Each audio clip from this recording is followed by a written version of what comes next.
Friends are friends, business is business. Welcome back to We Play Games. I'm Walker, and here we are in CK3 After the End, about to play out the last of Empress Ana Helena the Good of Nordeste's reign. So here, Empress Ana Helena, an adopted lowborn character, the daughter of Queen Gervasia the Righteous of Sao Paulo, has not only managed to take the rest of Sao Paulo back from some rebels out here, some anthropophagic rebels at that, but now has actually seized control of not only the Empire of Nordeste, but also the Empire of Nordeste, and in doing so has reunified the lands of the old Bragança family, which had actually brought those two empires together after the disintegration of the Empire of Brazil. But now we're poised to potentially reunify Brazil within Ana Helena's lifetime. We're right now launching a grand holy war against the kingdom of Minas, and therefore targeting the Apostolic Catholic Church, which is a very, very powerful force here within Brazil. You can see there's still the majority faith within the kingdom. But it's a pretty complex network of faiths and a complex network of cultures, for that matter. But the biggest thing I think we're looking towards is probably this war with Emperor Andre of Bahia. He is our friend, and so this is going to be a hard thing for Ana Helena to have to swallow. But assuming we can win this war against Minas, then we should definitely attack Andre of Bahia and take control of this empire and bring the titles back together once and for all. Or at least, hopefully, once and for all. We'll see what the AI does after she dies and we move elsewhere, but I think we're going to be able to take control of the overwhelming majority of Brazil here within this lifetime, and that means that I don't think we're going to need a third character. But that said, this war against the Apostolic Catholic faith is going to be really expensive. Hopefully they don't get too many friends coming out of the woodwork, but I expect this to be a big clash just to see who's really in charge down here in Brazil. At the moment, we're way behind in terms of relative military strength, but hopefully we can balance things out by convincing our vassals to convert. So we've already demanded it from most of our high-ranking vassals, but here in this case, even if we can just get some of these smaller counts to convert, that'll still help us out, because they might contribute money or they might contribute troops. Anything for the faith is going to be useful here. Yep, and by convincing just a whole lot of our vassals to convert, we're going to eventually get a lot of extra strength here relative to the Apostolic Catholic faith. And now I think we're just going to build up our war chest, because if we're going to go to war and use all of these gigantic number of levies, they're going to be really expensive to keep on the field relative to the amount of strength that we get out of them. But I think we're probably going to need them marshaled for at least the opening phase of the war until we can wear down the internal strength of the Kingdom of Minas. If we can destroy their troops, then conceivably we could start disbanding some levies, but depending on who jumps in on the Apostolic faith side, that could be difficult for us to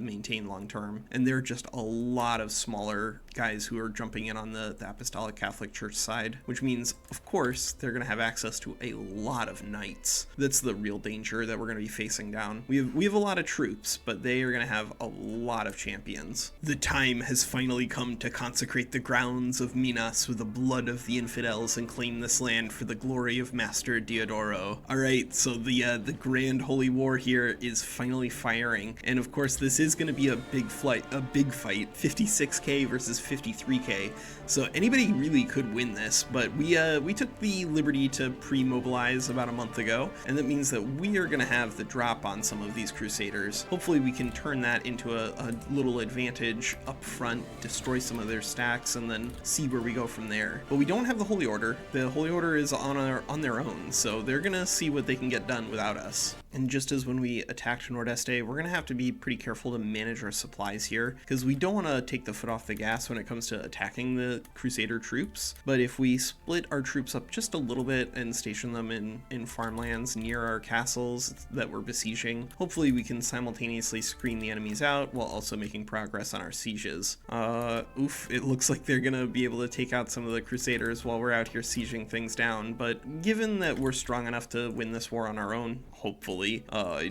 don't think we're gonna help out the other Crusaders. We'll be greedy this time, which, you know, that's on flavor for us.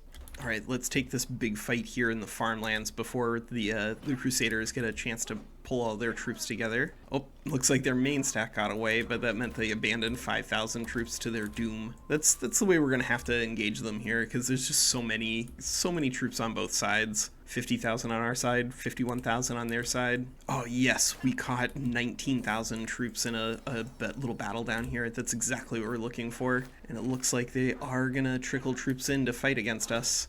Yep, 5,000 destroyed on Kingdom of Minas side, 19,000 destroyed on the Crusader side. Woof. Yeah, that was the big battle here. Holy cow.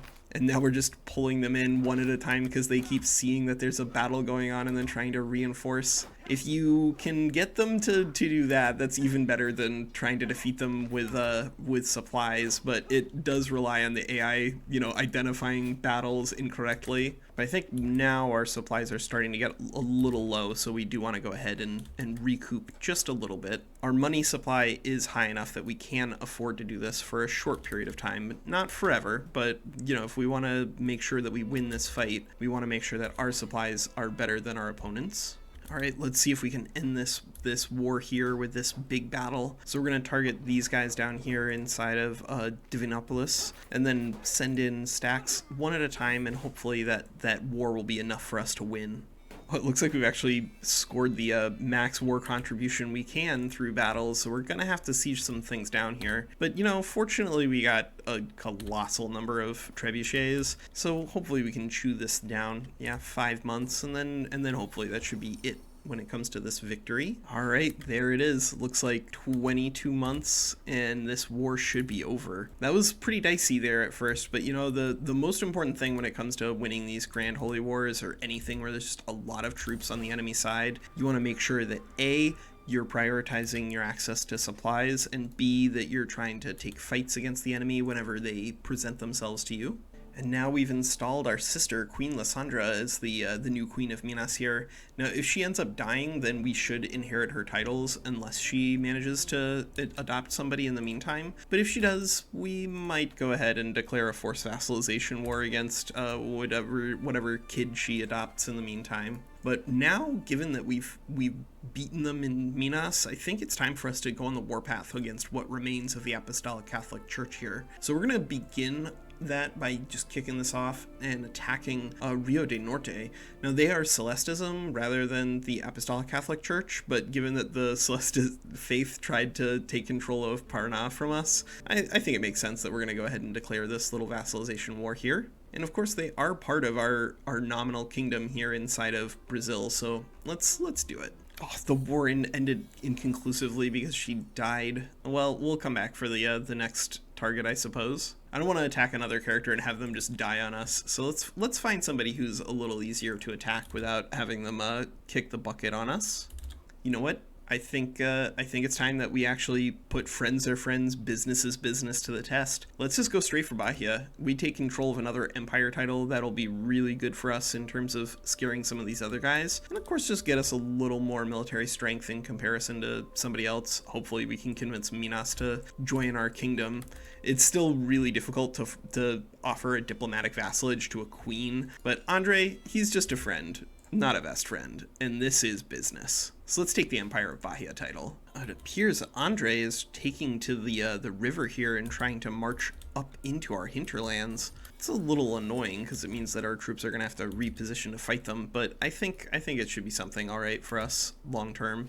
If we can fight them without any sort of issue, one stack should be able to take care of their troops here. And we'll send our other stack to just siege things down as quickly as possible. Yeah, that was a Pyrrhic victory over Andre, but it was a victory nonetheless, and that's just kind of what we're looking for. If we can defeat Andre enough times and take control of this territory for ourselves, then we will have brought the main empire titles of Brazil back together. Now, of course, that's not going to end our crusade, because we do have a couple of folks here who either will vassalize diplomatically or militarily, depending on who's willing to deal with us. But some of these folks should be pretty easy for us just to declare war on. So we just defeated the armies of Bahia yet again, and it turns out that the Crown Prince was actually out there marching around with the army that we defeated. So just like that, we are going to be able to conquer the Empire of Bahia, and now we have the three empires reunified.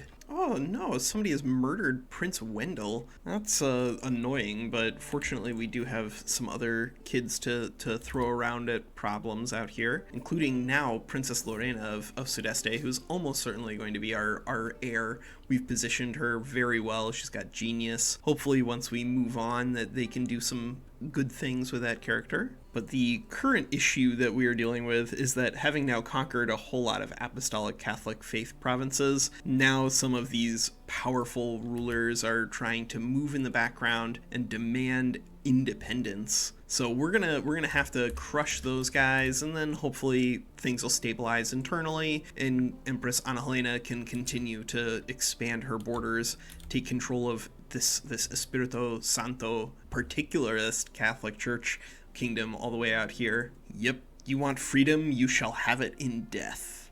All right, let's go ahead and rally our troops. Oh, well, it looks like we're going to get an opportunity to pick up either journaler here or athletic. And you know how I feel about athletic. Athletic is just a really, really great thing, especially if you're trying to go long. And I think if we can make Empress Ana Helena kind of simulate the power of the last Bragantia Empress of Brazil, who ruled until she was like 88 or something like that, I'd like to. So yeah, we'll take athletic, get our health even higher, and then let's go ahead and put this rebellion down. 50,000 troops rose up in rebellion, but we have 100,000 on our side, so I think we're going to be able to dismiss some levies once we clear out these northern rebels, and then we'll just push southeast the whole way. Oh, right on time. Nova Rutenia is actually afraid of our growing influence and is willing to pay us 1,500 gold for a truce, which I'm 1,000% here for, because we need some money in order to keep our troops employed against these enemies out here. Yeah, let's start clearing out these rebels, destroy their main stacks, and then we should be able to siege things down pretty quickly. Yeah, 13,000 lost in the first main engagement against our troops. That's what we're looking for.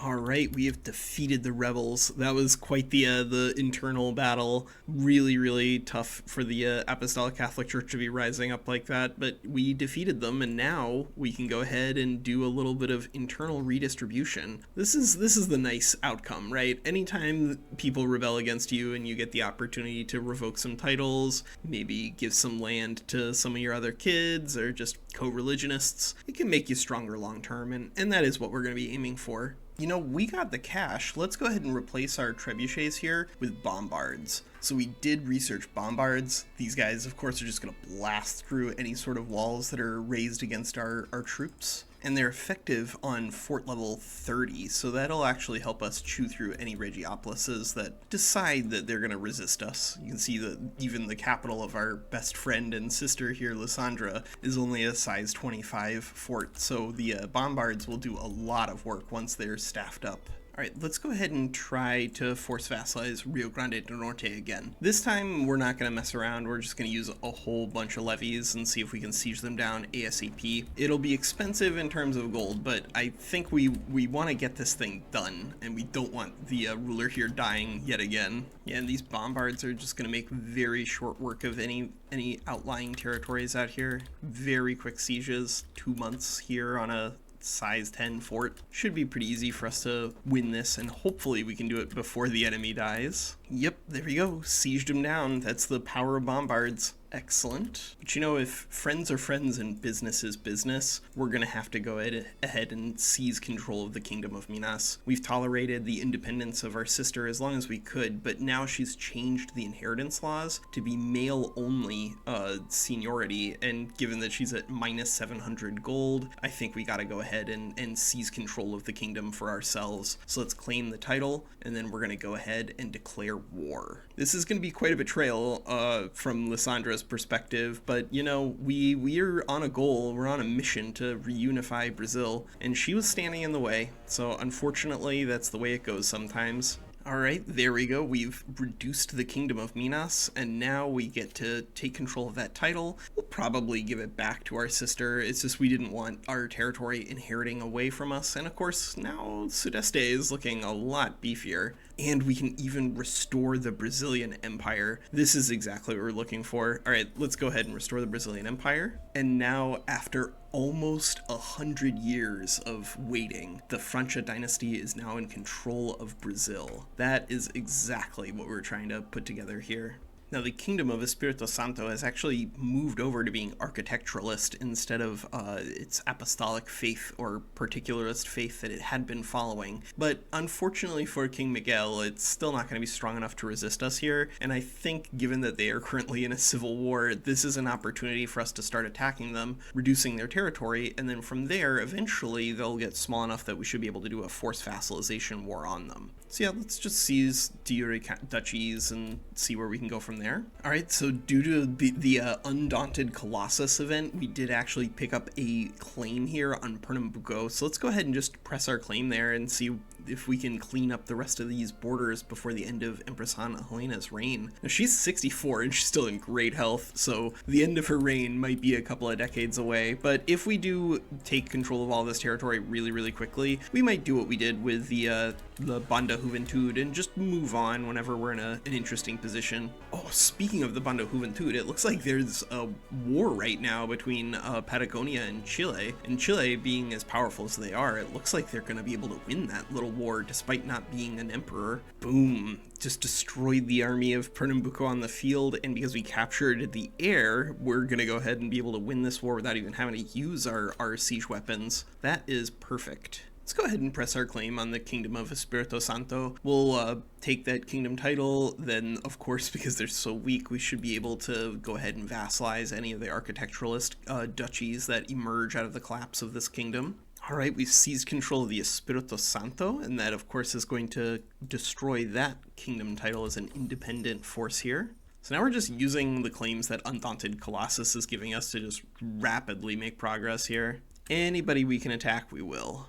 All right, well, before we put a pin here in Empress Ana Helena the Good of Brazil, let's go ahead and just reduce the strength of Maranhão as just one final war before we send the good Empress off. But she's been fantastically powerful and very effective at reestablishing Brazilian power here. And as I mentioned, the previous powerful character here was Empress Patricia the Apostolic. And so I think it's interesting that we had like a really powerful, capable female ruler here in Brazil before the disintegration, and then similarly a powerful, capable female ruler here reestablishing power, but reestablishing it with the Architecturalist faith rather than the Apostolic Catholic Church. That is something that's probably going to have some lasting effects here inside of Brazil. The Apostolic Catholic Church had control over a lot more of their religious centers before we started moving around down here, but the Architecturalist faith still has some territories that it's going to need to expand into, and so we'll see if the AI decides to finish the work here with Brazil. But we're going to go ahead and take a claim war for Maranhão before we move on. The headliner here really is just the fact that these bombards can just chew through any sort of enemy fortifications. So despite the fact that we're slightly outnumbered, at least technically, this is still going to be a pretty quick and easy cleanup for us.